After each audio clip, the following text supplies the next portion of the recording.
Rocking out to that a little bit. All right, everybody. Yo, we are back for another live episode of WrestleSense podcast.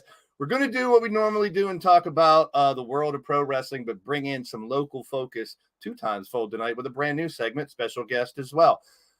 So let's get right to it. Wally's in the building. Jesse Jackhammer Nation is here. Crushing Kelly is in the building. We got Matt Storm. We got Hot Wheels. Good to see you. Monstar is here. Oh, boy. MSW's in the building. Great to see everybody. Everybody trickling in. We'll get to the business at hand, which is pro wrestling and what went down. So, fuck it. Let's bring them both on. What's up, guys? What's up? What up? What up? Interesting week of wrestling. Yeah, I fell asleep during Dynamite last night. I was exhausted, but You had to have been tired because you never fall asleep during Dynamite. No, I don't. This is a lot of brutality, and we'll try to get to that. We should be able to, but we're gonna get right into it. We're not pissing around tonight. Let's talk about the Royal Rumble and try to make some sense of it. Let's do it.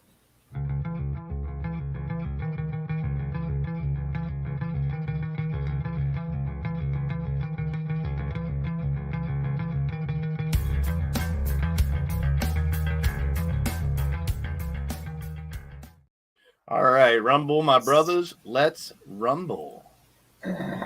By the numbers, they always do this every year. I thought it was good just to start it out with it. Always cool to talk about the numbers of the Royal Rumble. Some interesting stuff if you don't know there in the numbers. Longest cumulative time. I guess that still stands. Someone will end up breaking that, Jericho, since he's not there. Yeah. Who do you think? Or they invite him back, and he comes in. True. I'd love that happens. Who do you two think is the greatest Royal Rumble competitor ever? Do you have one? If you could pick one person who's been the best in the Rumble, is it DH Bruiser? Maybe it's DH Bruiser. Maybe. Best Royal Rumble competitor ever. Do you have a take on that? I'm gonna have a tie. I was gonna say Stone Cold. Yeah, I probably would. Only one. I was gonna go Stone Cold, but you got to go with people that bring it out, like people that do extra stuff for this Royal Rumble, you have to go with Kofi Kingston. Kofi Kingston, I mean, yeah, he's had his share of botches like last event, but he's also done some amazing things to keep in the Royal Rumble. You know, I mean, started off, you think about it with Shawn Michaels when he got eliminated, held on, that 1 foot touched, he pulled himself back in, and I think it was, who did he eliminate? Bret Hart? Yeah. Well, I can't tell you what I ate yesterday. And You're what talking about like the first time somebody really skinned the cat. Yeah. Yeah, you take it from that era, and then you look at how Kofi progressed it, how Kofi just made things that looked impossible even better. And I mean, a lot of people tried to copy it. You had Adam Rose when all the people, what I forget what the hell he called all the people. Rosebuds. The Rosebuds caught him, and then just danced him around. And he went back up again, and they eliminated him. Kofi, however, every time he did one, he actually stayed in there for a good 20 to 30 more minutes, which, God bless him. He you're looking at this one. Kane with the most cumulative eliminations has to get kind of a shout for being pretty dominant in Rumbles too. Pretty impressive. But I always love when they did the Rumble by numbers. Viscera, highest number of wrestlers in a single elimination. Oh, geez, he eliminated 8 people at once. That's realistic. Maybe. All right, let's get down to business. And talk mine would be Brock. Brock. I know that sounds crazy because he hasn't had like a lot of experience, but if you think about 2 years ago or 3 years ago, whatever that was, whenever he came in and just dominated and kept throwing people out, that was the coolest, in my opinion, Rumble performance ever. A lot of records broken this year too. He just came out and literally like every person that came out, he was throwing. It was massively entertaining. And then when he got eliminated, you have to admit that was the biggest holy shit moment of the Rumble. That wasn't a debut because it was like with the run he was on, you're like, who the hell's going to eliminate him? And then McIntyre claymores him out. Oh, that was the best. I would be afraid if I was first and I saw Brock come out at number 2. So yeah, that would put some fear in you. All right, let's get down to what happened this year in the Rumble show. Very polarizing show. A lot of people up and down. This one came out earlier that day. This is a great quote by Seth, man. Really giving it to Punk. I dig it. He just told him what he felt about him. I love the fact that he was like, we figured it out over there. We knew it over here. I love the fact that he actually talked about AEW but didn't mention them. Yeah. Well, I think he was referring to Ring of Honor too. Like, probably. We figured it out over there. You know what? It just goes. Yeah. Mm-hmm. What Ryse? Frozen Ray. He had pitch black match earlier. There's so many guys who do sing his praises, and then so many guys who hate him. He doesn't even realize he was. Yeah, you were froze for a second. You were like, whatever. No, seriously, it looked like you were getting the head from a Jabberwocky. Go ahead. Oh nice. I was just saying. I mean, it's crazy how varying the opinion is on Punk. Like, there's so many people that'll sing his praises, and then so many that hate him. Yeah. But it's not. Nobody's indifferent about him. And you know where the truth is? Somewhere in between that, I think. Of course, yeah. I was going to say he's earned a lot more haters this past year for sure. But I mean, has he really though? I don't like him as much because of it. CJ made his thoughts known about it in the show. The only major difference is though is that the wrestling media is reporting that he's so hated backstage. And but really we all know where Meltzer's getting all his feeds from, and it's the guys that are involved on the other side. Was it Dax or someone who tweeted all about praising Punk? Yeah. I love Punk. I do too. I bet he comes back. I think he comes back for a even little though bit. I totally disagree with the media scrum and the way he acted and all that shit. But prior to that, Punk was one of my favorites of all time. He get some big heel heat if he comes back yesterday. Mine too, but I was mad at him. Just mad at him. Yeah, disappointed, I guess. Yeah. I wasn't disappointed in this. The best interest for AEW, the best interest for the Elite, and the best interest for Punk to bury the hatchet and make money off of it. I agree. He doesn't need to come back tomorrow, next week, next month. Like, he obviously had the surgery. He's going to take time. But, like, next year sometime, if he comes back with let's say FTR re-signs, if he comes back with FTR to feud with the Elite, tell me that it wouldn't be money thing AEW has. Just start printing money. I think it'll happen. Yeah. This is money to me. I watch him every day. I love his podcast. And what a way to start off the show. And I didn't realize until I saw this later on that Cole and Graves had no idea. There's been some other reports that statement is not 100% true, but I don't know. They've stated We it. weren't there. I We believe weren't them. there. It was a nice, weird. Oh my God, it's McAfee. Yeah. I kind of the believe commentary that, was so great the whole night. I kind of believe that he didn't know though, because if you noticed, Pat and Cole together have undeniable chemistry. They're fantastic on SmackDown and such. Pat was a lot more subdued and wasn't jumping in nearly as much with Graves there as normal, and that would be, as Doc will attest to, you know what I mean? You have a cadence, and then you go over stuff before that you're going to touch on. Pat was very less active, let's say, in commentary, even though what he did add was gold.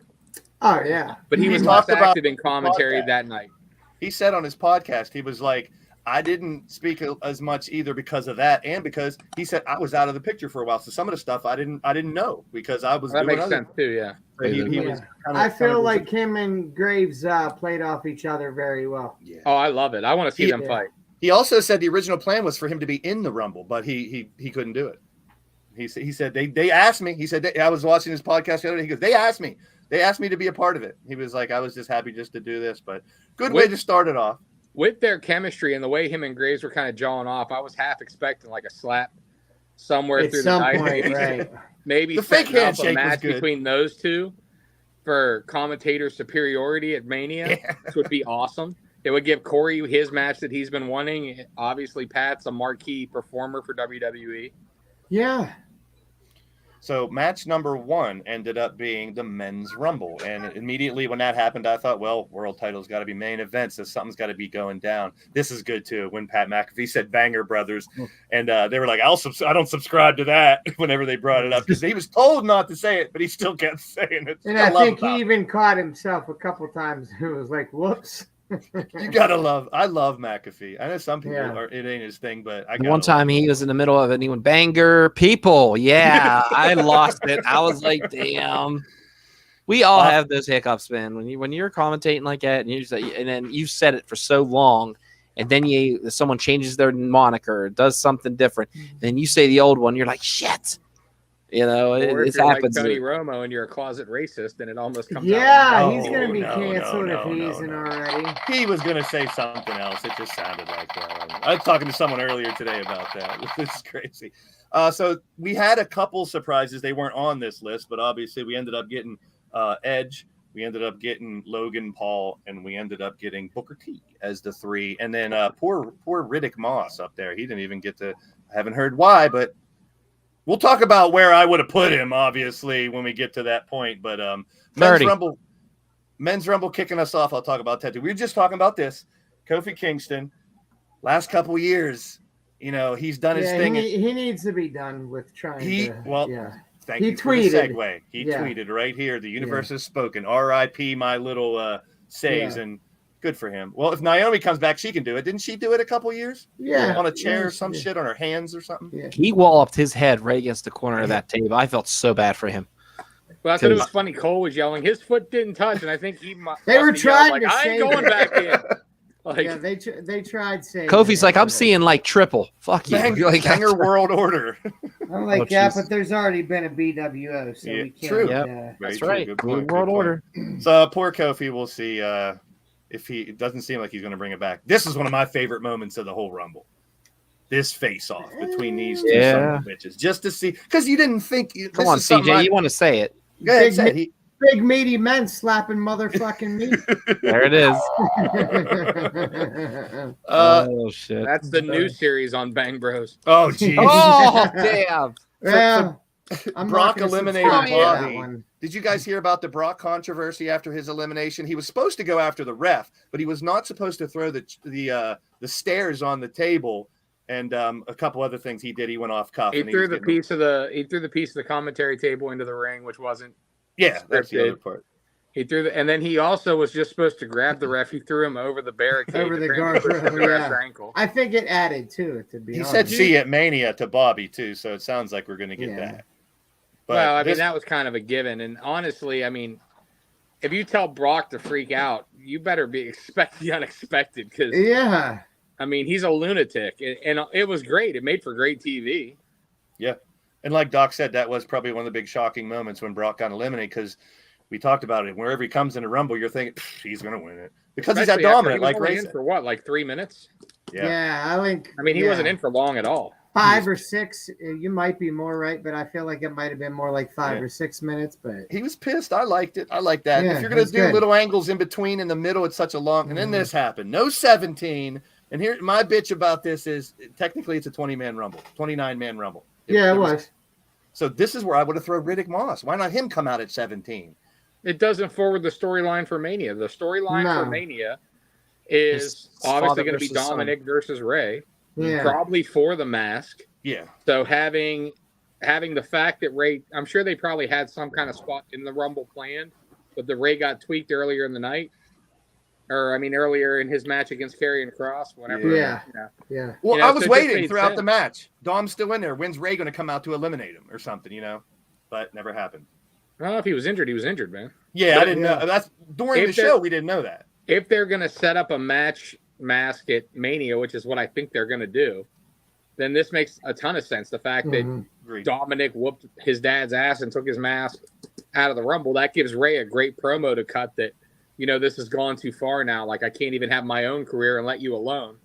You know what I mean? That you're going to make this into something. Like, you've shown up at my house. You've won the Royal Rumble for me. Blah, blah, blah. This has to stop. This has to come to a head. And then we get the, a build to Mania. I mean, I wasn't very big on Dom in the beginning, but he's like wearing on me, man. He's doing some really, really good work, in my opinion. I agree with that. I don't like him. I know you're not supposed to like him, but not for me. Just unpopular opinion. I know people. He's over, and what he's were you gonna, heat, Doc? man. You were starting to say something about him coming into his own. I want you to finish that thought, because I have a thought on him too. And good. I want to hear what you're saying. He's coming into his own. If you think about it, he never got that NXT experience. You know what I mean? He got thrown right in at COVID, so he kind of was. I don't want to say lost puppy, but in a way, he kind of wasn't. He's following his dad's footsteps. He was also always about his dad, all about his dad. And then, boom, people got what they wanted. He became this heel. And my God, the way he's embracing it in the beginning, we were like, oh, he's going to suck. He's going to stand there. They're going to. No, he's doing his own mic work. The whole Rhea thing on his arm is amazing. The whole mommy thing is just, it's incredible. The jail thing. Yeah, the jail thing was hilarious. Yeah. How many hours? I'm a made man. How many hours are you in there? 3. It's so unbelievable that it's believable. Yeah. That's what I wanted to touch on, because like Doc said, he didn't go through NXT under the traditional channels. He didn't really have development. His whole character coming in was just the fact that he was Rey's son. Yeah. And why we compare him age-wise to someone like MJF. MJF has, come up through the indie scene. He's developed his own character. He's a whole different ballgame. Dominic is very good in the ring. He's not fantastic, but he's very good in the ring for his skill level and experience at this point. The thing I worried about him was character. And man, in the last 6 months, if you gotta buy into what he's doing character-wise. I mean, he's getting not only real heat, he's getting go away heat in the best way. Like, they want to see him get his ass kicked, which is what a heel's job is. And I think working with Finn, especially because early in Finn's career in New Japan, whenever the Bullet Club first started, that was the kind of heel that Finn Balor was. Like, he was a shit-eating, cocky little prick. Yeah. And that I think that's helping, and I think we're starting to see the character come out. I mean, Dom lacks a little bit in size, and you wondered how he would kind of play that, but he's playing it perfectly because he's just like a sly little creepy bastard. Yeah. It kind of reminds me of like early Christian heel, where he's like just a little dick, and you want to see him get killed.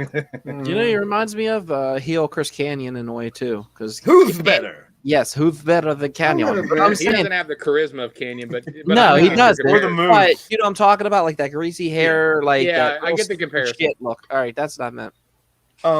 I agree. Dom's gotten better, but my point, I think, the way I look at it is, without Rhea, he doesn't get this over. I think she really helped push it. Push it. The other youngin that I am really hyped about, can't stand him personally, but Logan freaking Paul, dude. This was my favorite spot of the men's Rumble. I thought they were dead. And I didn't think the men's Rumble was all that spectacular. It might be an unpopular opinion. No, I agree with you 100%. Yeah. I like the women's was far better, but we'll get to that. Not a lot of surprises in this, as you saw in the first segment, the picture. It was all regular guys from it. Not a lot of NXT guys. They did the NXT for the women, but I just thought the men's lacked some sauce. Like it wasn't bad. It got it wasn't. But this spot, I mean, obviously, this is what stole the show. Oh my goodness, that's incredible. Logan Paul, they need to just push him in, man. Like he needs to be all in. He should be on Raw every week. Whether you like it or not, he's one of your top 5 guys in the WWE right now. I think he's already signed up to do an MMA fight or a boxing fight again soon or something too. So that might take him away for a little bit. Prime his drink. His drink thing just signed a sponsorship with UFC. That's what. It's the official drink of UFC. They replaced body armor with that. Wow. Okay. He did run his mouth and say that he wants a UFC fight against Patty. And for those of you who don't follow MMA, Patty Pembleton is a loudmouth. Yes, he is. But he is a legit killer. Is he the wish version of Conor McGregor? Yes. Yeah. There's another one.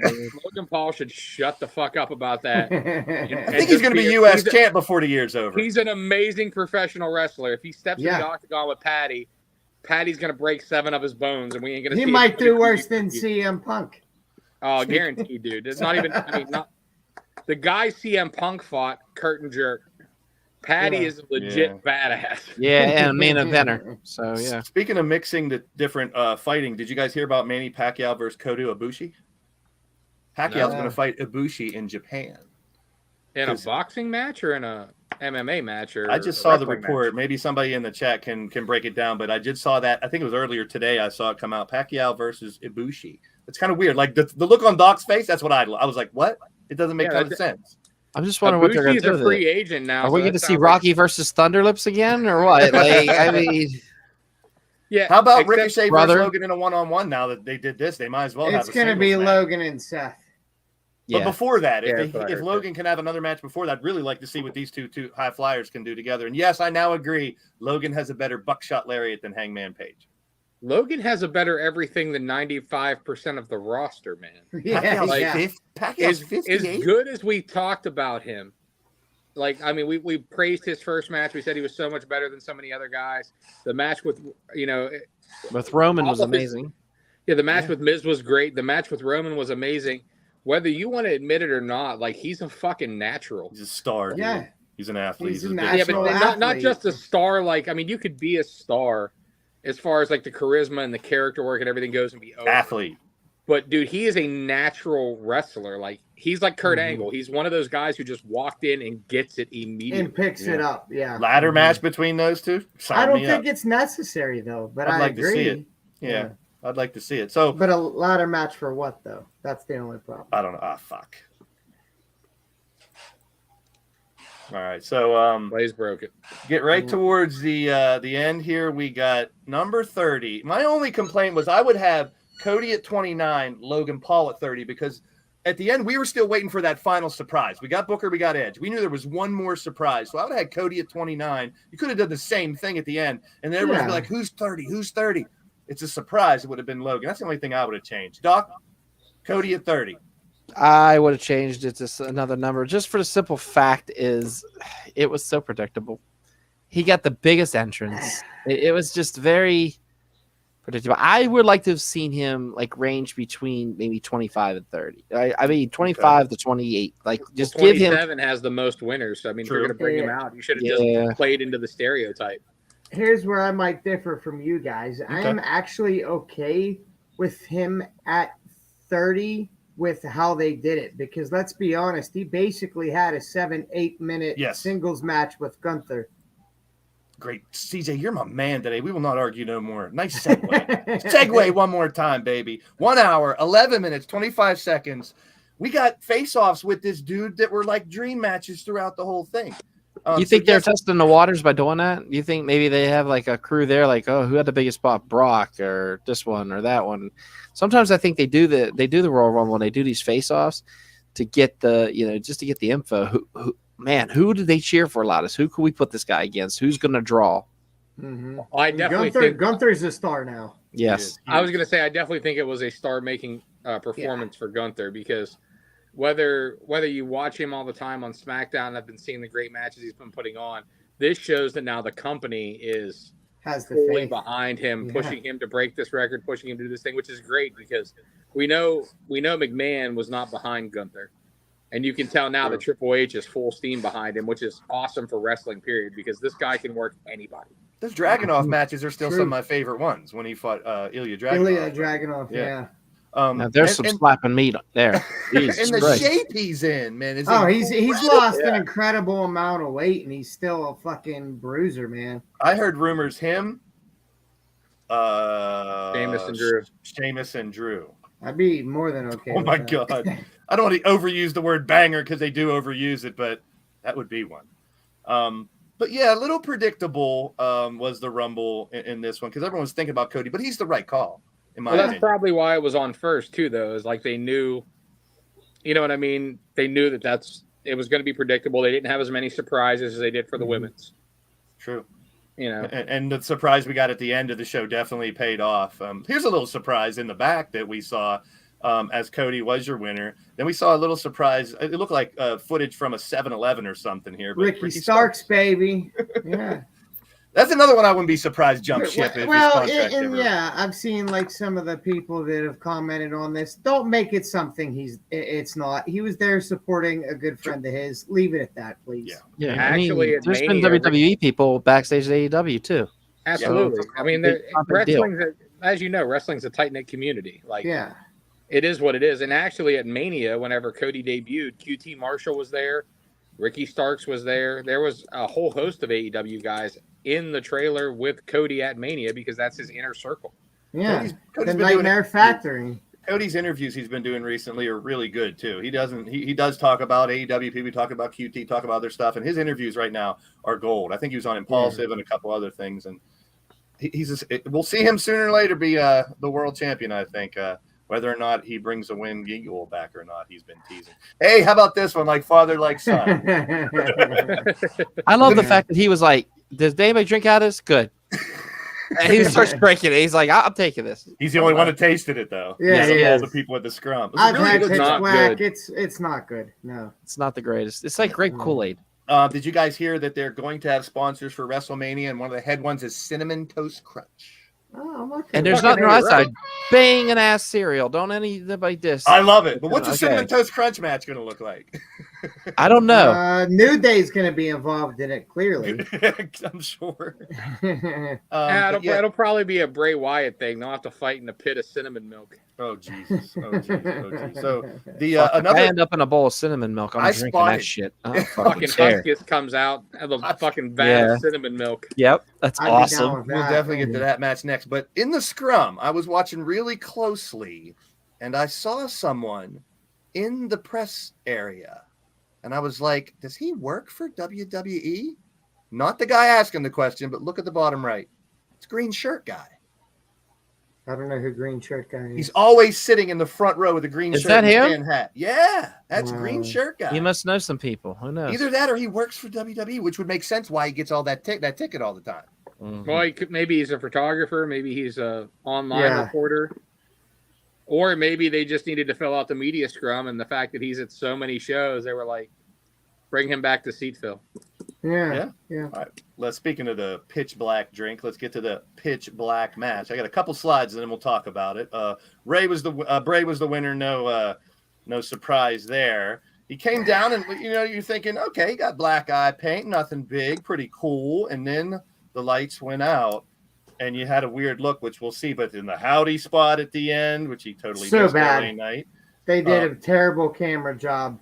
Clearly you could see that he missed him by a mile. But then, and there it was, part of it there. I mean, I like the idea behind it. There's people thinking it was Shane or Dolph or someone who could do that spot. I still think that's Bo Dallas. And we might see him fight him at Mania. But then you got I was wondering which one of the puppets pushed him off. See, that's what I was wondering, if it was supposed to be a push or was it an elbow drop? You know what I mean? Like, what were they trying to make out of this?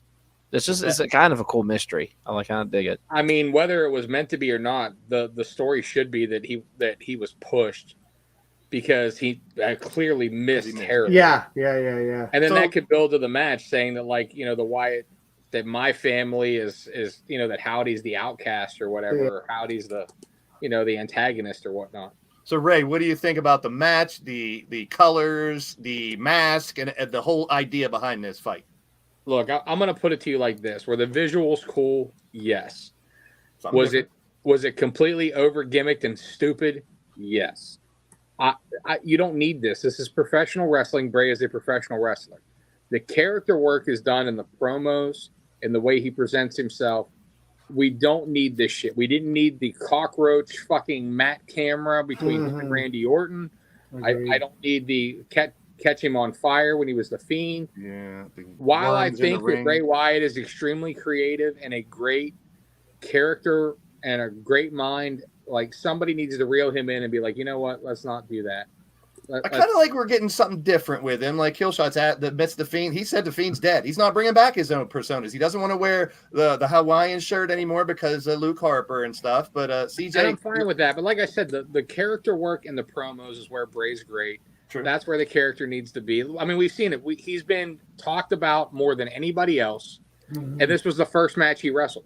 Yeah. He wrestled what, a 7-minute match maybe? 5 to 7, yeah. I mean, it wasn't anything spectacular, but look, we didn't need all the gimmicks. I would have much rather seen, after all the great mic work regular in match. LA, I would have rather seen a 7-minute fucking shit kicking, blood feud fight between these two where it got fucking violent than all the gimmicks and the lights and the face paint. Like I said, it looked cool. But that doesn't do anything for forwarding the character work, which is what wrestling is. Wrestling is character work. And he's got so many characters, so many ideas. I mean, CJ, what did you think about the whole thing? Was it different? Yes. Was it my favorite? Absolutely not. And it kind of going off of what Ray said, I would have probably maybe given this match a couple more minutes and fuck the Hardy performance. I was going to get to that. Doc, Bray's never been known for like a great wrestler, great matches, but the ideas, the stories, the intrigue. So how did you take away on this match? And how did Bodie like it? Bodie loved it because it was colors, like whatever they hit the table, they had those little green, everything just exploded. I like the visuals. I wish the match would have been longer. I wish, LA Knight stuck in there for a little bit, but I really wish they would have gave him. I wish it would have been more of a like it wasn't as 1, 2. Oh, I wish it would have been back and forth like that. Just for the simple fact is, I love LA Knight. I think he's going to be the future of when it comes to heel stables in WWE. I think his mic works amazing. However, that last spot, man, completely shit the bed. Yeah. But I mean, I dig his new. I dug the red eyes and the teeth, and I mean, I'm a huge horror fan, so of course I was perking over that. So. When he did the upside down thing, people were showing it. It looks like a pig. Underneath his armpits were eyes, and his face made the snout. It's fucking crazy. I didn't see that. I'm gonna have to check that out. Triple H said it best. No one does spectacle like WWE. No one. Yeah. No one even close, and I agree. Let's get to the women's rumble here. We had a lot of surprises here. We got this one first. I don't have much to say about this. Bianca, me neither. Hey, Bianca. Okay, go ahead. Okay. The women's rumble, we didn't know like half of the people that are coming in. And I was so happy to see this. Yeah, this is pretty cool. I popped. As soon as they moved the mask, I was popping. I don't think they're going to call her Kana. I think they're going to do dark because they want the rights if they're going to call her Kana. I'm sure they want the copyright. Just keep calling her Asuka and have her do. Yeah, that's fine. I want her versus Bianca since we got the other. We'll talk about the other matchup for Mania coming up. But I was so happy to see this. And for those who don't look, it's her old evil gimmick that she used to do. I went back and watched some matches. She had one match in Japan where some dude was playing violin the whole match. It was eerie as shit while she beat the piss out of somebody. So I want to see what they do with her. I really hope they really make her evil and crazy. Love it. I knew you'd say something. I love it. Love it. Great. Fantastic. Let her be a beast. Just destroying about damn time. They need to put her and Nikki Cross together as a proper tag team under Piper Niven, not fucking Dewdrop, and let them be like the real heel team that you need. To basically base the division around. Like, not that Damage Control doesn't work, but Damage Control is falling flat. Damage Control sucked in this match. People are picking them apart what they did. I don't think they're good. I really don't. As They're far not. as in ring work, but Piper Niven is fantastic in ring. Nikki Cross is undersized, but great in the ring, and that's what you give. You give Nikki Cross Piper to be the heater and the big dog in the team. Nikki to take the heat, and you have a great heel tag team to build an actual true women's division around. Like, I don't want to see Piper or Nikki competing for one of the women's titles. I want to see them as a tag team. I want to see them stay a tag team. I want to see a tag team name. And I want to start seeing real tag teams or throw those fucking titles in the trash. Me too. Ronda and Shayna, please. Ronda and Shayna as a tag team instead of. I mean, Ronda I got to and give Shayna. Nikki Cross the cardio award of the night. Oh, Yeah, wow. yeah, it's a long she did entrance, the but I Ultimate like Warrior it. entrance. I Yeah. like the entrance. What's I like the funny long is we were entrance one. watching that, and Bodie was watching with me, and it was as soon as Nikki went right all the way, he goes, "Oh, Dad, she's gonna be blown up by the end," because he hears all that stuff backstage. Yeah, no. Speaking of getting blown up, here's another segue. How about this record breaker? The Karen of WWE. Love it. Love it. It's gonna be She'll good. kill it. Yeah, she's amazing. And Her she's as the Hot sweetest. Mess was phenomenal. She's one of, I've said it before, I'll say it a million times. She's one of the sweetest people I've ever had the chance of working with. And on Raw, are you the manager? That was good. Such a great way to start that off. Sean Ross Sapp reported, she's been signed for months and she's coming with a comedy gimmick. And I was like, what could it be? But this is great. This is going to be really good. I can't wait to see where she goes with it. Another great outfit that I dug, one of my favorite outfits, was Selena Vega, Jory Han. I didn't know. I thought it was freaking Chun-Li or something when she first came out. But they're doing a thing. She's an in-game commentator for Street Fighter 6, Zelina Vega. So that's where the connection God bless Malachi Black. Yeah, true. She looked phenomenal. Good stuff. I love the apron work with her and Nia Jax. How they even did the real quick the bounce. They had the whole tribute to Street Fighter. If you noticed, they even did the fight, and then they did it right on the apron. I loved it. I loved it because I'm a huge Street Fighter mark. So I have every game. I even have my Ryu headband. So geez, yeah. It's autographed by the lead singer of Muir because they're big Street Nia Jax was a one-off. One more before we get to her. Down. Before we get to her, we got. I loved it. A lot of people were giving it shit out of the crowd. Too. It was different. It was cool. I love how she kissed her kids. And they went out. Yeah. Oh, my I God. love how she almost fell off the barricade. No, Yeah. She was wrestling in fucking Ugg boots. I mean, I know. Kudos to her for that. I think the crosses would remind people who don't know she's with the Undertaker. Maybe. I liked it. I'm a big Michelle McCool fan. I think she's fucking Me too. phenomenal. I always have been. And then we got this big. I'm more than mess, okay in my with this. opinion. She's not signed, from what I heard. No, it was a one-off. That's what I just said. So everybody, calm down. I wouldn't mind seeing what they can do with her under Triple H. Oh, they're selling a new shirt on WWE.com. Shop.com. Excuse me. As of right now, it's a one-off. Okay. Please be a one-off. I thought it was funny. It was probably a coincidence. It had nothing to do with Nia Jax, but the fact that they messed up the lady who's famous for botches. They messed up her entrance. But was it her fault, or did they just start? It was. they played her music before the production's number. fault. But still, the fact that her return was botched is apropos to me. honestly, if they were going to re-sign her, I'd like to see her be in NXT.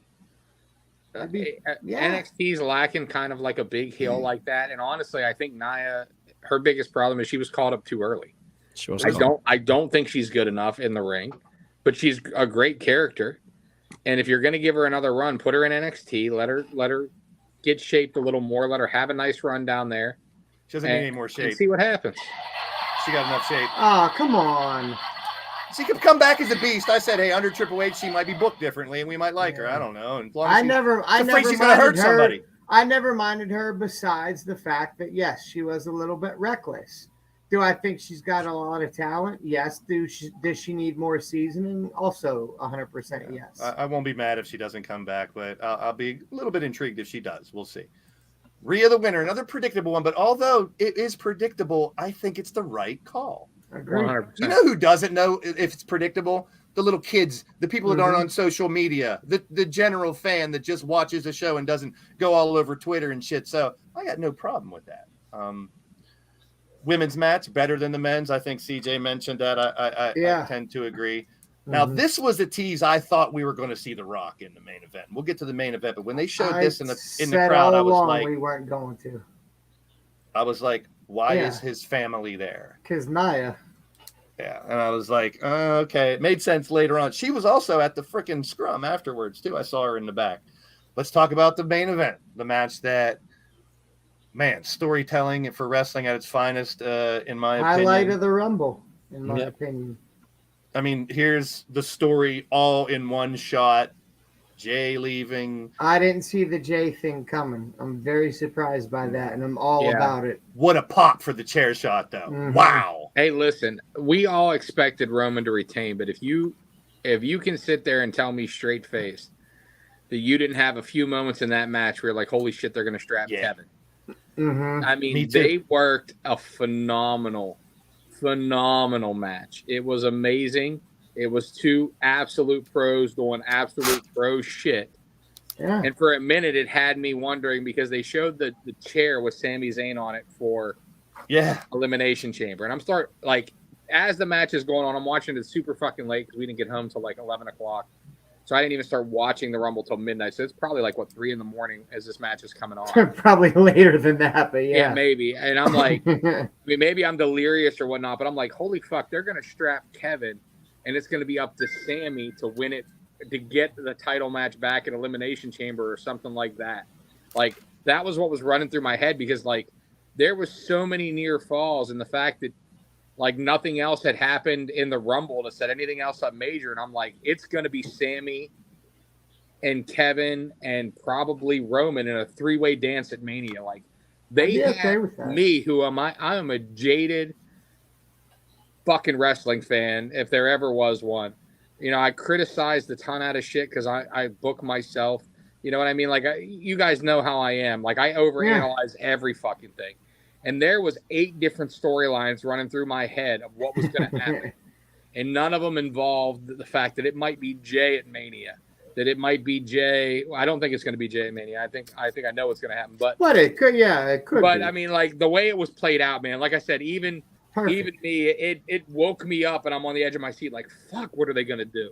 Yeah. I was watching a watch along, and someone pointed something out. Sami had a rip right here, real litter on his shirt. And I thought, when do they do that? When that shirt's getting ripped off his fucking body. And I thought, I was like, yes, it is. It's ripped right here in the top. Yeah. I was like, so the turn was, people have been talking about it for months. Sami's going to turn. But if you think you predicted this, I don't think anyone predicted the way it went down. Mm-mm. It was brilliant. The KO step spot. Wow. Oh, God. I think he threw. CJ, you're a worker. You've been doing it. I think I watched it a million times. Everyone was saying it looked like his back of his head, but I think his hands. He threw his hands up quick enough to hit the steps. Yeah, no, it looked really good. Wow. It was more. It was more his upper back, which still was gonna hurt like hell. But he did it. Yeah, but enough to protect himself. If you watch, he was tucking his chin to try to protect the back of his head, but he still recoiled off those steps, man. Yeah, not as bad as you thought, but no, I mean it looked way worse. But you and I both know how to bump, and there's no way to gimmick that bump. No, there's really not. A little bit. But Kevin is just a fucking pro's pro, and he knew he's going to do it because it's better for business. Yeah, right. I guarantee you, he woke up the next day curled up in a ball, hating fucking life. Yeah. Now, going back to the Rumble, the men's Rumble, real quick. A couple of years ago, or a year and a half ago, whenever it was, if I would have told you guys when Cody smashed the throne in AEW that in 2023 Triple H would book him to win the Rumble, I'd be like, bullshit. Hey, it's 2023. It's pro wrestling. Crazy. I enjoyed the Rumble. I liked it for what it was.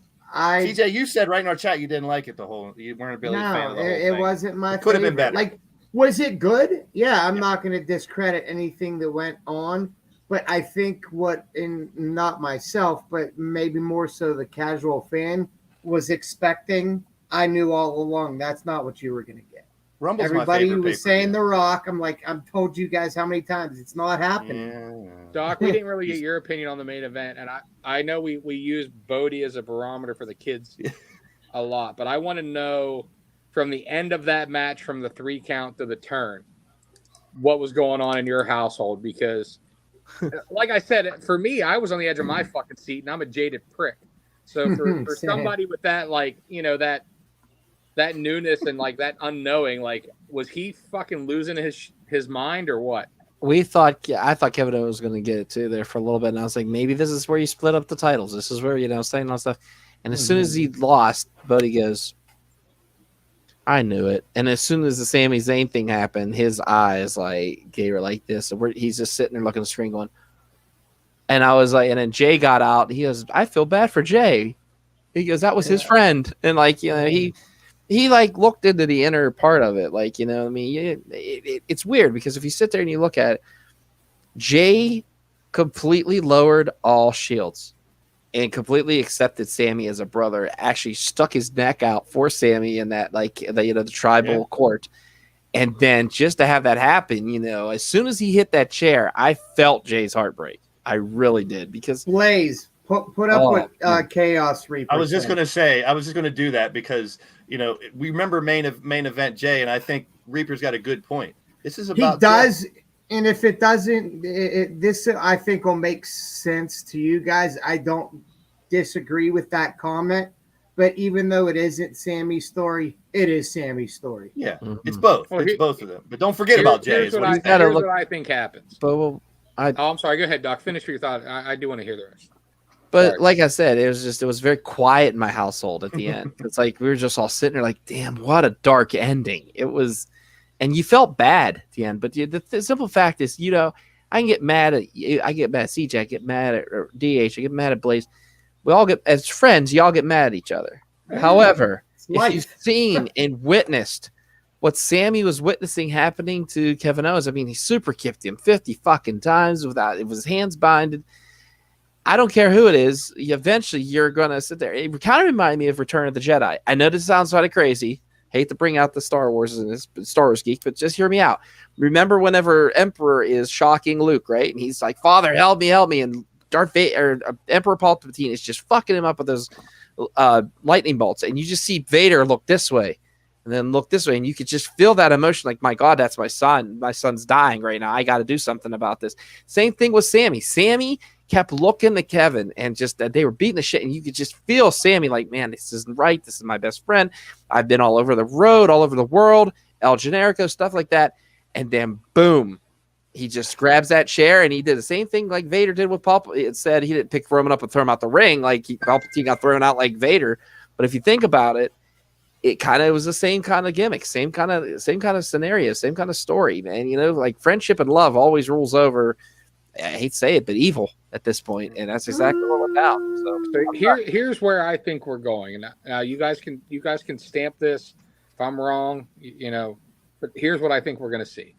We're going to see Jay align with Sami and Kevin for the next month. We're going to see Jay talk Sami up and help Sami get his world title shot, and we're going to see in Montreal, in Canada, we're going to see Sami versus Roman. And then Jay turns.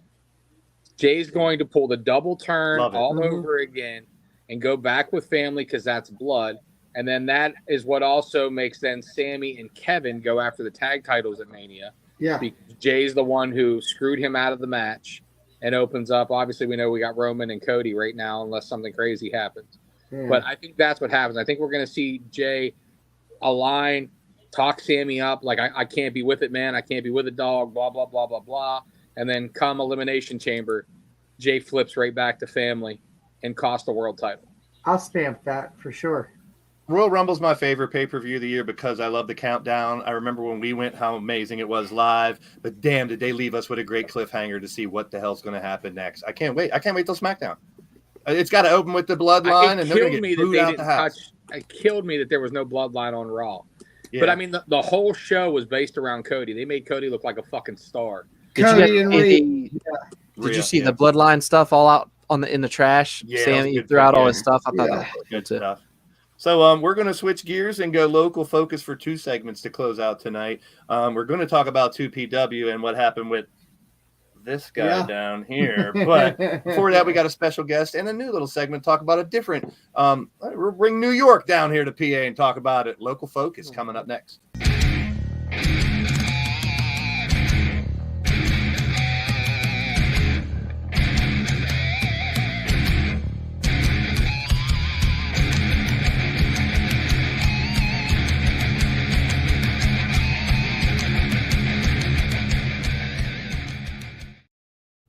right, a lot of big names have gone through this promotion up in New York. House of Glory Wrestling, created by the Amazing Red, owned by Master P. I have a little Master P story I want to tell real quick.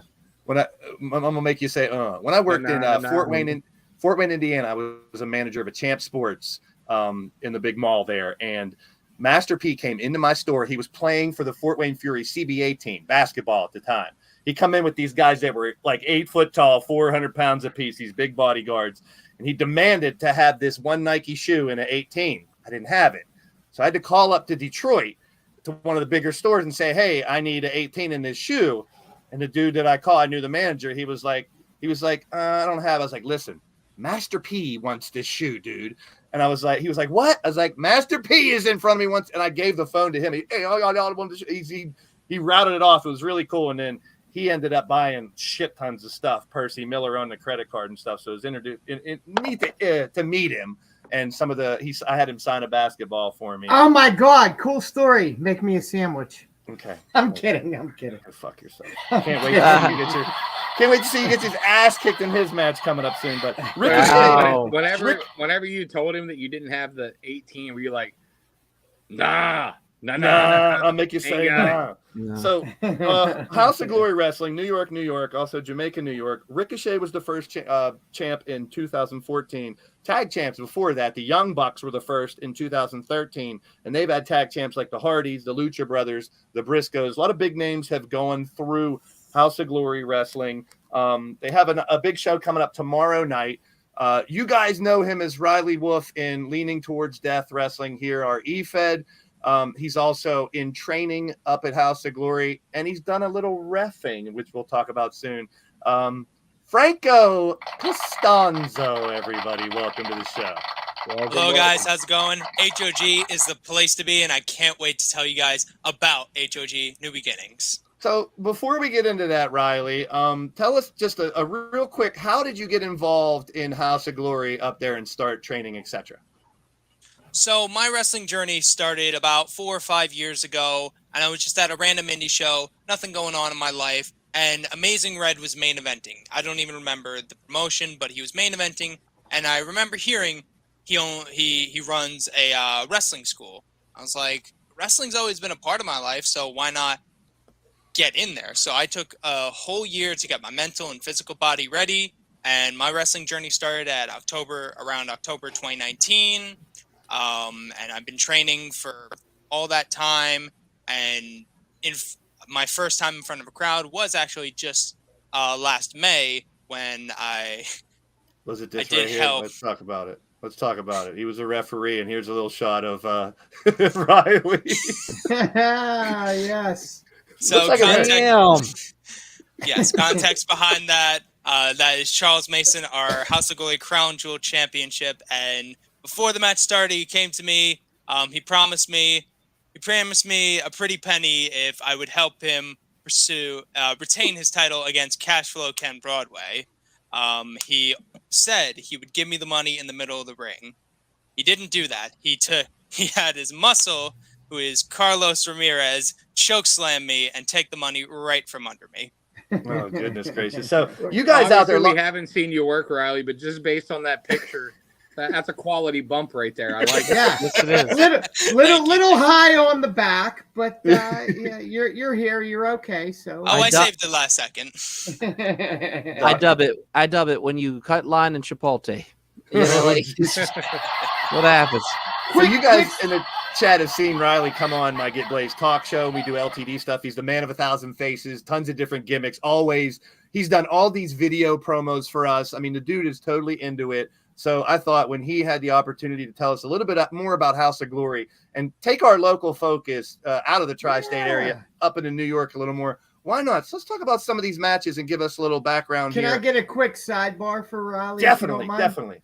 I've always been an SAT guy. I have a strange question. Is my man Quiet Storm still around? Yeah, he actually still comes to House of Glory and trains with us every now and then. Awesome. He's a very cool guy. Yeah, okay. Obviously, we wish you the best in your training and everything and stuff like that, and we hope to hear more about you. So if he's getting trained by Amazing Red, he's in great hands. I mean, I met Amazing Red when he worked for Big RWA. SAT guy. Great guy. I saw a segment where Sasha went up there to train with him for a while back in the day too, to hone her skills too. So a lot of people go to him for training, definitely. So you're in good hands. So in memory of Jay Briscoe, a lot of stuff you see Jay there who's fought in House of Glory. And if you go to their website, you dip into their history, man, they have had a lot of big names come through there and a lot of names come from there. So let's break down some of the matches that are coming up tomorrow night in New York. Now, we know about the main event down here in Pittsburgh. They have their own main event. And my question was, and Riley answered it before, has the PA main event faced the New York main event? They have. At Pizza Party Pro Wrestling. Okay. Oh, wow. Okay.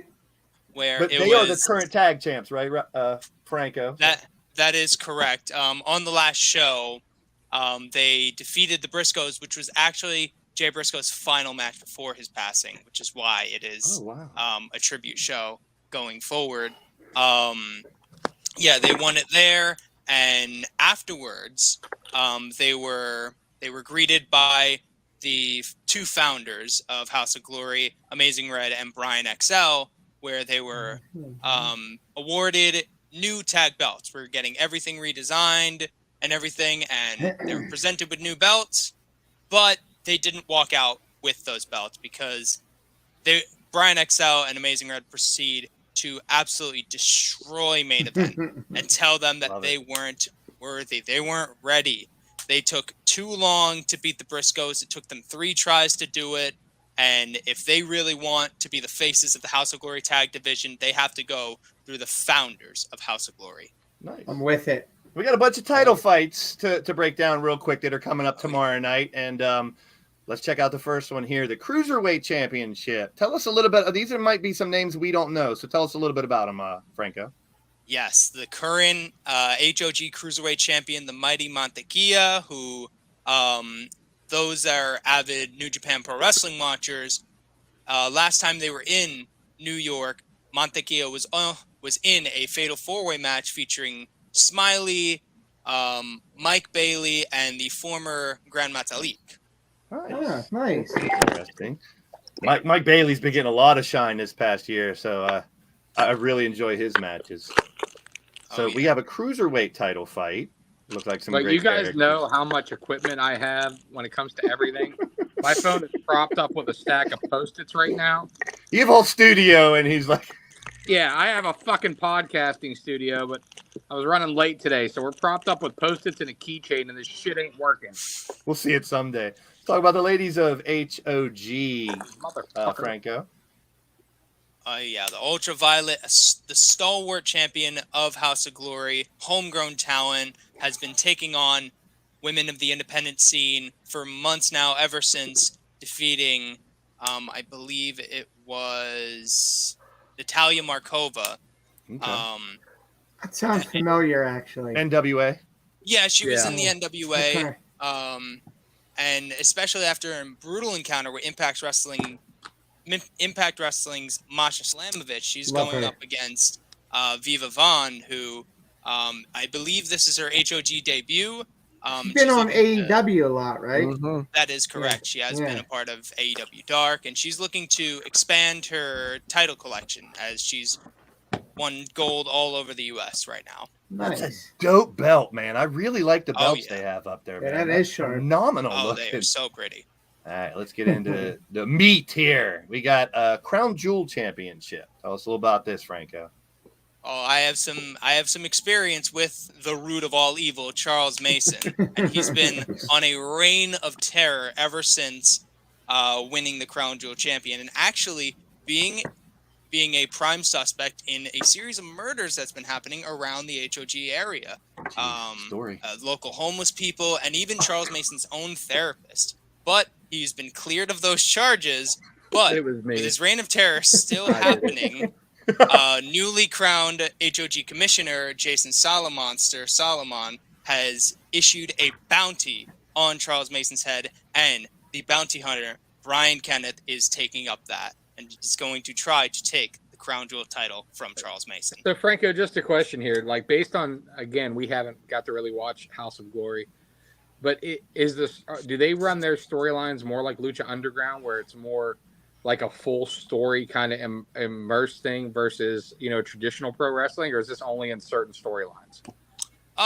There's an overarching story going on. Like I said, there's been a series of murders, and we also have our own police force, the HOGPD, that investigates such things. So it is kind of like a Lucha Underground where it's more cinematic. I like that, actually. Yeah, it's a very cinematic. Most of our cinematic stuff happens over on our social media, such as our Instagram and stuff. Speaking of that, everything's in the comments, in the description of this, is all the connections that you can check out HOG all over social media. I gotta admit, I wasn't. Not that I, it's hard to watch even all the national promotions at the same time, but I'm kind of interested now. I want to check this out. Well, I'll get to how you can watch this soon too, when we get to the end of here. So CJ has a little history with one of these dudes. Tell us about this singles match, Franco. Low-Key versus Detective James of HOGPD. Like I said, there's been a series of murders that have been surrounding House of Glory, and like I said, Charles Mason was the prime suspect for a while until a new clue did arrive in the most recent murder, which was a red tie. Damn low-key bastard. It has been linked with the professional Low-Key. He was brought in for interrogation, but before they can get anything to convict him, he escaped. Well, if they need a shoe imprint or a boot sample, you can check CJ's chest. Or my CTE brain. For those that don't know, CJ has gotten a ring with Low-Key in the past. How long ago was this, CJ? Super Indy 1. We talked about that before. Super Indy 1. Yeah, it was. I don't remember 3/4 of the match, but I was told it was phenomenal. I like that we got a wrestling graphic. He just got a fucking gun in his hand. Yep. Good stuff. It was a great match when CJ wrestled him, though. When Low-Key stomped him off the top rope, CJ's eye bugged out like a cartoon. Oh, geez. It was like, Ooga. So these are two names. Me and former affiliate of the show, Easy E, were like, what the fuck, he's dead. Oh, jeez. A lot of you guys might remember JTG, and some of you might know Jacob Fatu as well. Tell us about the heavyweight championship match tomorrow night, Franco. Yes, the newly minted HOG heavyweight championship, continuing on the lineage of our world championship. Recently being reinstated, Jacob Fatu winning a tournament, lastly beating in the initial title match, Carlos La Sombra Ramirez, which you can see the guy that chokeslammed me. And I had the misfortune of refereeing that match. Slightly salty, I see. Rightfully so. As he should be, yeah. But yeah, after recently defeating in the news Nick Aldis at the time, he's looking to take down a former WWE superstar in JTG. Nice. I can't wait to find out what happens. But if you want to check it out, tomorrow night it is the beginning in HOG live on Fight TV. $14.99 for regular Fight, $4.99 if you have Fight Plus. You can check out a little. If you have a VPN, you can probably get it for cheaper if you're in the UK or whatever. Wow. But I'm kind of interested. I can't wait to find out what happens. Very cool stuff, man. I mean, it's always fun to dip into something different that we talk to here. And we've seen the wild, crazy promos that Riley Wolf does, but now we've got to see a different side. Another of the 1001 faces now, right? Guess so. But I want to thank you for coming on, Riley. It won't be the last time we see you on here. You've actually been on before, but good luck tomorrow night. Have fun. And hopefully if you guys watch it, we'll find out what happens. And we're going to do this more often. I appreciate you, man. Yep. Get your ass out to Pennsylvania, okay? That's serious on this. Yeah, we might know a few people that could get you a booking. Just saying. Oh, perfect. I'm definitely open for bookings. March for those 26th. that are just seeing me. I'll keep that date open. HOG is right in New York, and where's Jamaica, New York? It must be pretty close. It is in Queens. Oh, okay. Jamaica, Queens. There you go. So there you have it. House of Glory. Thanks so much. Referee Franco Costanzo. Much pleasure, guys. Thanks for joining us. Thanks, Riley. One last segment here. let's talk about what happened At the end of the day. Saturday.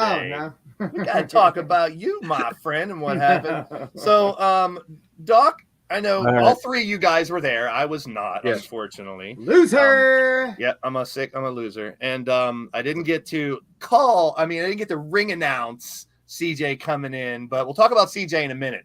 First, Doc, break down the four-way matches in this Walter Wright 3 tournament. Well, number one, Kavad versus Murphy versus JJ Rumham and Mike Bonner. It was a banger. I hate to use that word now, but it was. Lots of high-flying action. Tad Jarvis actually came in and chased JJ Rumham out of the match, and I think he chased him all over Worthington with the steel chair. Joshua Kavad was victorious in that matchup, and rightfully so. The Regent is tearing up the Indies, and I feel that 2023 will be the year of Joshua Kavad. Doc, before you go on, please, I have to address something. JJ Rumham, I want nothing to do with you, my friend. You have something to answer to, and he says he will be seeing you next month. I said it was disrespectful to take the mic out of my hand when I first stepped in the ring, but dude, trust me, I want nothing to do with that dude. He's a monster. Listen, I had to clean up your mess for about 5 minutes because he knows who does a podcast with you. I'm sweating. And JJ grabbed me up, and I'm like, wait. And all he said was, "Where's Blaise McCoy?" And I obviously said that you were on your toilet. Hey, Faye, so that's why I didn't go to the show. I was afraid of JJ. And then I said, you know what? I'll have him there next month. And he goes, you better, or it's your ass. Oh so you're going to the fucking show, whether you like it or not, next month. Right. Okay, next match. Go on. Gory versus A1 Anthony Young, the Sky Prince, Gavel David Lawless, and the Hooligan Julian J. What a hell of a match. Anthony Young stuck in there with Gory. It was just a battle of just two guys that have a huge aerial assault. I got to say, I was highly impressed with Anthony Young. Yes, he's an amazing athlete. But in the end, veteranship always reigns free, and Gory was victorious. Jamie Jameson versus Remy LeVay. Before you go on, one thing you probably didn't see from where you were sitting in your vantage point, Doc, is during the match, Gory's manager, Freak, was offering, and also happens to be the husband of Emily, who is our local correspondent, was offering hundreds of dollars to children to stop cheering for other people and cheer for Gory instead. God. Well, he's an idiot. So. It was quite funny. Freaking Emily are watching. He doesn't understand how an EBT card works. Okay, so Jamie Jameson versus Remy LeVay versus Lebanon Don, Joey Moses, and the poster boy Jason Hendricks. Tad Jarvis kept his streak alive and chased Jason Hendricks out of the match with a steel chair. Lebanon Don, Joey Moses fought his heart out, but Jamie Jameson, the Country Hammer, is on a mission, and he proved it that night. Was victorious in that match. And then last but not least, Stevie LaBelle versus the Satan Survivors, Philip Archer, the new Anarchy champion, Xander Gabriel, and Corey Futuristic. They had one for the ages. Stevie LaBelle wanted revenge against Xander Gabriel, and I thought for a minute that might throw him off his game. We saw some really wild double team action from Stevie LaBelle and Philip Archer. Poor Corey Futuristic was pretty much the brunt of all that, but I will say it was kind of a little reunion between Hossman Inc. with those two. But of course, it's every man for himself. Stevie LaBelle actually getting the pinfall on the Anarchy champion, Xander Gabriel, and rightfully so. It was revenge, and it was best served cold. So the final four was Stevie LaBelle, Jamie Jameson, Joshua Kavad, and Gory. And that match, my God, I actually picked Kavad to try to get the upset, but no, Jamie Jameson, man, he was the first to be eliminated. But Jamie Jameson, the Country Hammer, just overcoming everything, overcoming the odds, and now he has almost murder Gory as well. Yeah. Yes, he almost murdered. I said I'm going for Jamie Jameson. And Jamie Jameson was victorious. Doing the J Driller on a chair to Gory. I thought he was dead after the match. I even asked if he had his last will and testament in his equipment bag. But luckily enough, Gory did walk. I don't know how he walked away with help. He rolled out of the ring, and I was sitting like second row on the one side of the ring, and he's laying on the ground. He's like, "Ray, am I bleeding?" And I was like, "Yes, he did." It looked like it. He said, "Thank God." And then he crawled away. Yeah, that was good. I'm sorry. I'm surprised he even crawled after that move. But Jamie Jameson victorious, and now he has his sights set on the 2PW Top Prospect Champion, Big League John McChesney. Ooh, sweet. All right. Let's move along here. I love those little tournaments and four-way stuff. That's innovative. It's creative.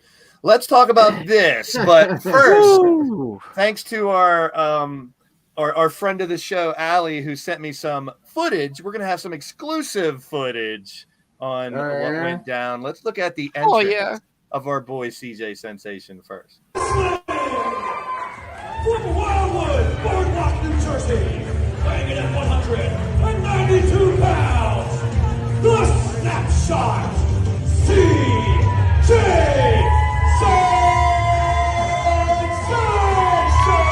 And the crowd goes mild. You look mad. You look mad, bro. Yeah, a little bit.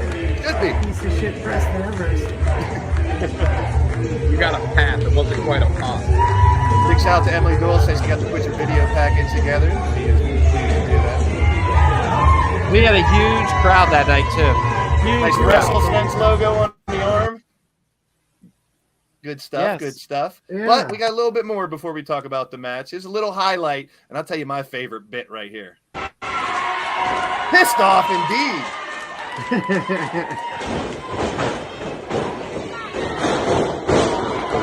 Patented CJ Sensation coming up right here, in my opinion. I love it. This right here. Boom! Oh, I got up a little That's bit. vintage sensation right there. I hate to steal a Cole, but that's vintage sensation. He's going for a snapshot. here, right? Kidnapper there. Yeah. And right in the Jonas Brothers. PP. But kidnapped blasted in me in the nuts. neck. So, CJ, let's go to you first. Your comeback match, bro. It felt really good. I was pleasantly surprised being able to somewhat keep up with a younger, talented guy like Preston. And again, I have to give credit where credit's due. The kid is the future. Doesn't mean he's not a piece of shit, because he is. I woke up the next morning and I felt like ass. And you probably won't be able to see. Well, yeah, you can't. My arm is still black and blue. My back is still a little tweaked. I'm starting to feel a little bit better. So it's taking me quite some time to recover. But this is the first one of the year. And Preston's got his hands full. Again, after seeing the little bit that I was able to accomplish last Friday, I'm feeling pretty good about myself for the remainder of this year. What happened at the end of the match, CJ? I actually, Preston rolled to the outside, so I went out to grab him and lost my cool and chopped the ever-loving piss out of him and lost track of the referee's count, and we both got counted out. But I feel good about the damage that I inflicted on him in that 10 count. So bitch, you're mine. It's just the beginning. So from a fan's perspective first, Ray, how hanging in there watching your boy get back in the ring? Well, I obviously know CJ better than most as far as coming through the curtain and what to expect, and I could tell that as he walked out, stone-jawed, trying to be cool, you could see the butterflies were there. As soon as he hit that leg lariat, I knew we were off to the races because, he threw those two stiff lariats at him, and I'm like, okay. I thought he was going to be a little timid, maybe ease his way back in, which he did. Don't get me wrong. You could tell that he wasn't fully CJ Sensation yet. Oh God, no. But by the end of the match, I could see that fire was back, and I think Preston made a huge mistake. After the countout, he smacked CJ off the ring post. Let's just say that we know our boy. I know what he's capable of, and I actually know how underrated CJ is and has been for years. And I have a feeling that this one last run, one last ride, whatever you want to call it, we're going to finally see the best of CJ Sensation because there's nothing left to lose.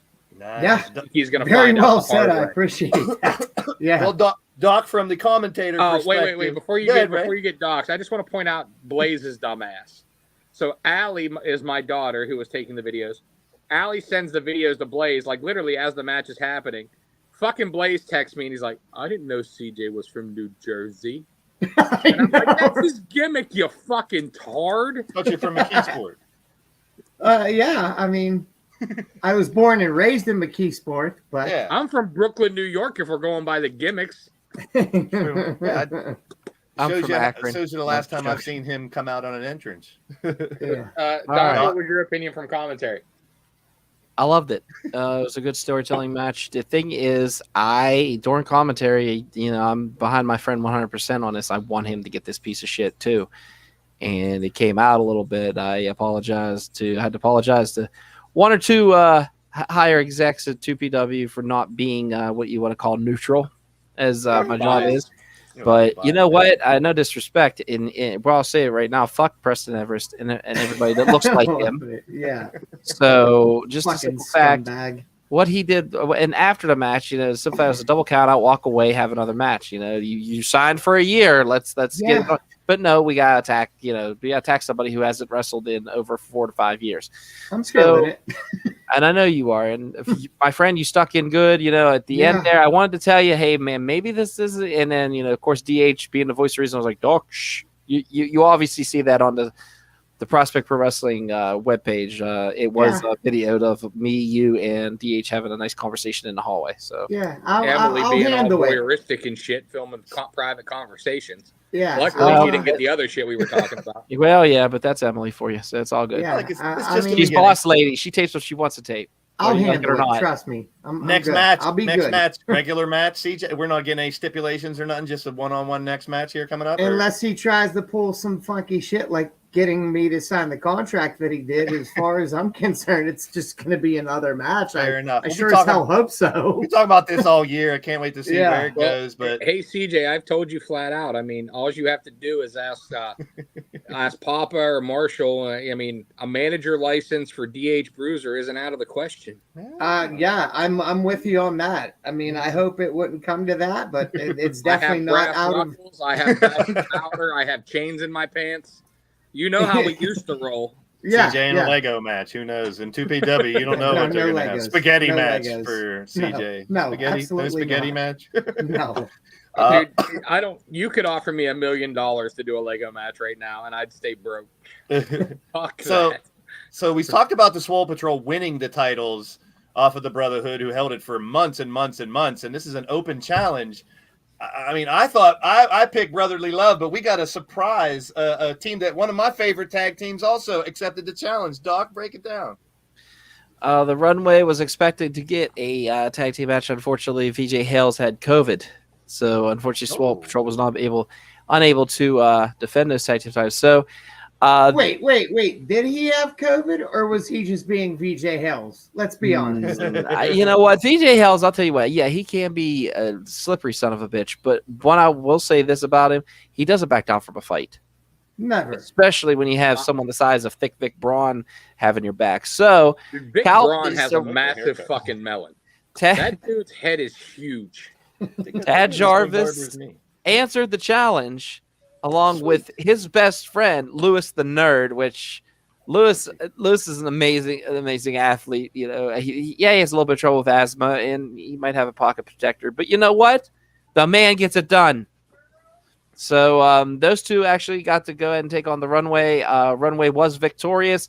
Special thanks to JJ Rumham and Jason Hedges, who likes to call themselves the the Jersey Shore Saints. Excuse me. Oh. Yes, the Jersey Shore Saints went ahead and jumped Tad Jarvis again and hit him in the head with the chair again, Dude, getting they- revenge for They earlier. annihilated him with a chair. Like, Yes. hitting him with a chair is an understatement. Yeah, well, you didn't have to drive him home. He kept saying, "Are we going to Florida?" And I'm like, "No, we're going to Denny's. It's still hot as hell, but that's probably because the ovens are cheap." Yeah, Tad was so concussed that he was dancing in Denny's with no music on. Oh my Don't goodness. judge him. That checks Don't out. you ever judge him. All right. Pulling for Tad. So we'll probably see Swole Patrol versus Runway at another time, you think, Doc? I'm thinking next month. Runway was pretty upset, but we'll see. The Runway is one of the most demanded teams in Pennsylvania right now. So hopefully, when we have our booking, they'll be able to make it. So we'll have to Runway's- see, whatever the future holds. Runway's super entertaining, in my opinion, and these Yes. two dudes are beasts. That'll be a hell of a fight. And one Um, other takeaway, Lewis the Nerd is the Hanson spirit animal. Oh, Jesus. That was a good one. That was a real good one. All right. Championship match. What a match.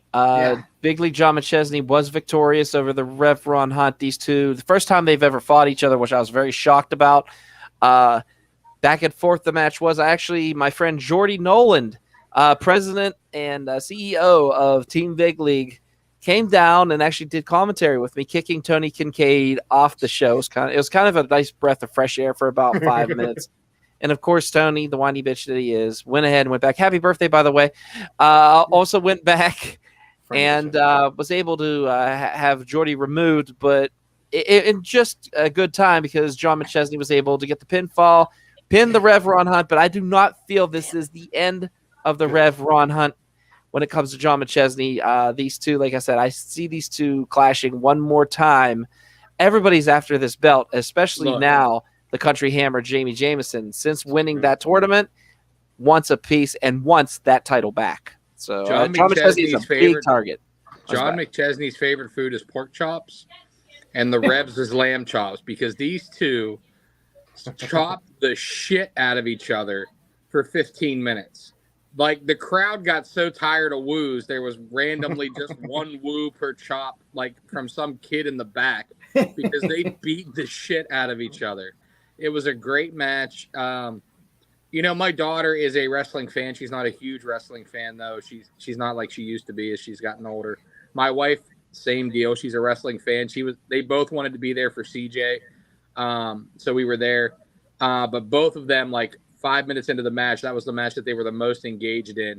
Not only because Rev is obviously a friend of the show and a friend, and they know John as well. But it's John McChesney, man. Those two the chemistry in the ring, the character work was great. Those two, I really want to see a part 2, a part 3, a part 4 of that. Amen. Absolutely do. So that was 2PW, and I didn't want to see you, CJ. That's why I didn't go. I didn't give a fucking shit about you. So I don't want you to see. I got a present for you, though, CJ. At the end of the day, we're not doing at the end of the day. We're done today. We're gonna head out, and next week we'll be back to talk about. Whoa! No. What the fuck? We can't change the script, brother. At the end of the day, we didn't talk about AEW at all, and you got to give props to Darby fucking Allin and Samoa Joe. All right, I thought maybe I'd get rushed to get out of here because we're an hour and 20. You guys want to talk about? That's all I'm saying. That was my at the end of the day. There it is. Yeah. Allin and Joe killed it. Wardlow's back. At the end of the day, I need to watch Dynamite again because I fell asleep. At the end of the day, they're bringing us house shows, and there's talk of a streaming service through Warner as well for AEW coming soon. So there's a lot of. At the end of the day, I hope there's a goddamn release date. End of the year now, I heard. End of the year. Get the fuck out of here. Please tell me. I just heard it today. They said not next month or May. It's towards the end of the year. So blow me. Don't hold your breath about it. No thanks. No.